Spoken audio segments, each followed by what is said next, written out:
Ligados Integrados. Realização Canal Rural. Oferecimento Seara.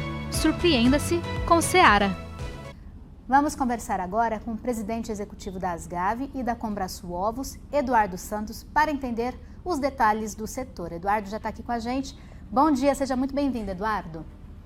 Bom dia, Júlia. Muito obrigado por estar participando mais uma vez aí das programações do Canal Rural e do Ligados Integrados, aí, que tem contribuído muito aí com a avicultura e suinicultura brasileira. Nós é que agradecemos a sua participação por aqui com a gente. Eduardo, conta pra gente então, em primeiro lugar, o que é a Combrasul, o que é que veio a ser, né? Aconteceu aí nos últimos dias em Gramado, no Rio Grande do Sul. Explica pra gente então. Bom, Júlia, nós somos membros aqui, a Associação Gaúcha de Avicultura, né, o nosso programa Ovos RS, nós somos membros de uma grande organização global, né, que se chama World Egg Organization e International Egg Commission, né, que tem sede em Londres, né, e congrega em torno de 70 países que atuam fortemente na indústria e produção de ovos, né, tanto na parte de produção quanto na parte de fornecimento de equipamentos, tecnologias e serviços aí para o setor aí a nível mundial. Participamos anualmente das conferências globais dessa organização, e trouxemos em 2017 aqui para o Brasil a primeira edição de uma conferência regional inspirada nessas conferências globais, direcionada para lideranças do setor, tanto produtores, empresários do setor, né, que investem na produção de ovos, quanto nesses outros que nos atendem aí direto e indiretamente. Fizemos a primeira edição em 2017, a segunda em 2019, duplicando o número de participantes, e realizamos agora, de 28 de novembro a 1º de dezembro, a terceira edição, né, praticamente aí, né, em quase 2 anos, sem eventos presenciais em decorrência da pandemia. Tivemos a participação de lideranças do setor da indústria e produção de ovos, de 15 estados do Brasil e alguns visitantes aí do exterior, discutindo os temas mais atuais e desafiadores aí para o setor da indústria e produção de ovos do Brasil. Eduardo, esse ano de 2021 especialmente foi bastante importante, né, para o setor de ovos. É um alimento acessível, um alimento nutritivo, um alimento completo. E num ano de crise como que a gente enfrentou agora, ele acaba saindo na frente das outras proteínas justamente por isso, né? Eu imagino que vocês tenham mostrado painéis bastante interessantes, então, no evento. Conta um pouquinho do que é que vocês discutiram, quais foram os painéis apresentados por lá. Bom, primeiramente, né, o setor realmente tem essa característica, né, de produzir e produz uma proteína de fácil acesso, funcional, né, mas também enfrenta os mesmos desafios que outros setores da atividade de proteína animal, né, enfrentam, principalmente no que se refere aí à oscilação da nossa economia, o custo de produção, né, e também o poder aquisitivo da população. Então, nós tivemos ali desde uma avaliação conjuntural através do economista-chefe aqui da Federação da Agricultura do Estado do Rio Grande do Sul, né, que tem uma atuação aí bem abrangente. Depois traçamos aí também as diretrizes das forças que estão mudando o agronegócio a nível mundial, né, a agenda ESG, as questões todas voltadas à sustentabilidade, né, tudo que o mundo vem cada vez mais exigindo para uma produção sustentável e uma alimentação cada vez mais saudável com responsabilidade, e também aí as questões também do bem-estar animal, né, trazendo especialista aí da Organização Internacional de Ictisiodias, a OIE, né, e representa o Brasil na União Europeia, em Bruxelas. Também trouxe aí o que vem se discutindo a nível mundial em relação aí à formulação dos códigos de bem-estar animal. E depois temáticas aí envolvendo o uso da água, né, hoje tão discutida, né, e tão enfrentando aí algumas dificuldades no sentido de abastecimento, né, o uso da água responsável no setor, que é de extrema importância, né, outros temas que envolvem também a produção de grãos, um colóquio especial aí com lideranças da produção de ovos a nível Brasil, né, falando dos desafios para produzir, para exportar.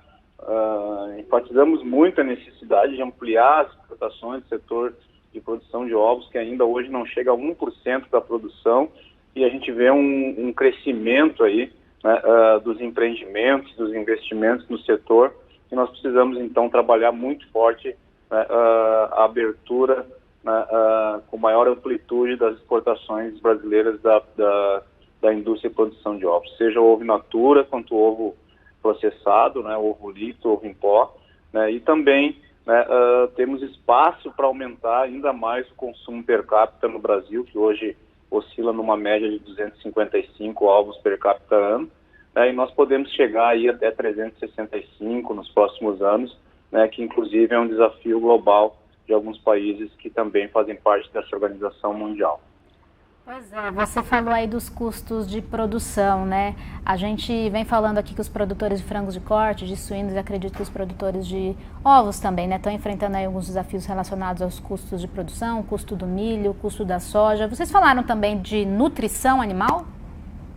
Não, logicamente, né? Como eu disse, Júlia, essa é uma conferência direcionada para lideranças, então toda a temática que envolve hoje a estrutura do setor para que ele continue em evolução ou superando os desafios, né, traz esses temas que são prioritários. E nutrição é prioritário, né? A gente, além do milho, a gente vem desenvolvendo um projeto bastante interessante, que inclusive já está sendo desenvolvido também em outros estados aí da União, que é a utilização dos cereais de inverno, né, para suprir, né, os plantéis de aves e suínos, né, como o uso de trigo, triticale, cevada em alguns casos, né, porque a gente vê esse avanço aí do uso do milho por outros setores, né, além da exportação do grão, né, a gente vê também o direcionamento do milho para o etanol, né, a gente vê o direcionamento do milho aí para a questão do leite, né, que é utilizado aí também, né, para silagem. A gente depende, às vezes, do equilíbrio meteorológico para não sermos prejudicados, como fomos 2 anos seguidos aqui no Rio Grande do Sul, com quebra de safra na ordem de 30% a 50%, e aí prejudica lá na ponta o suprimento, a nutrição dos nossos animais, que vão gerar depois o alimento, a proteína animal. Então, com isso, nós discutimos, sim, amplamente, né, a necessidade do setor adotar como uma cultura, até uma redundância, essas culturas de inverno, né, justamente para nos prepararmos para o desafio. O Brasil tem tudo para continuar sendo o grande player, fornecedor mundial de proteína, de alimentos, né. Há uma tendência de aumento da população mundial, né, e o Brasil, né, apesar de todos esses desafios, todo esse cenário que nós enfrentamos, né, ele tem uma produção considerável de grãos, milho, soja, agora com ênfase também nas culturas de inverno, né, e com isso nós conseguimos manter uma plataforma estruturada para os setores poderem produzir para atender a demanda interna e também a demanda externa. Nós precisamos, sim, né, alguns mecanismos